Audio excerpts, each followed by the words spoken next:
কি হয়েছে মা? বৌমা, আমি এই মোবাইলটা রাস্তায় পেয়েছি, তুমি কাউকে বলবে না। আচ্ছা বলবো না। ও বলো না, তুমি কি খুঁজছো গো? আমার মোবাইল খুঁজে পাচ্ছি না। আমার শাশুড়ি একটা মোবাইল পেয়েছে, কাউকে বলতে মানা করেছে। আমি বাবা কাউকে বলবো না। না না, বলবো না, বলবো না।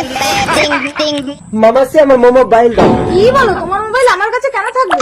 তো তোমার বৌমা বললো তো তুমি পেয়েছো। এই হাটকুড়ি, মা, আমার পেটে কথা সয় না। আজ থেকে আর কাউকে কিচ্ছু বলবো না মা। ঠিক আছে, দেখি কেমন কাউকে কিছু বলো না। ও মা, কি ঝোলাচ্ছ গো? কাউকে বলবে না, মানুষের মুন্ডু কেটে ঝোলাচ্ছি। পুলিশ পুলিশ, আমার শাশুড়ি মানুষের মুন্ডু কেটে ঝুলিয়ে রেখেছে, কাউকে বলতে মানা করেছে। আমি বাবা কাউকে বলবো না। মাসি ইউ আর আন্ডার অ্যারেস্ট।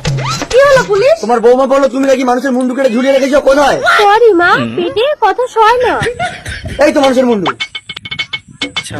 আরে এ তো হাড়ি মুন্ডু কোথায়? ইন্সপেক্টর ফড়িং এর সঙ্গে চালাকি। মুন্ডু নেই পুলিশ, বৌমাকে পরীক্ষা করার জন্যই আমি এই কলটা করেছি।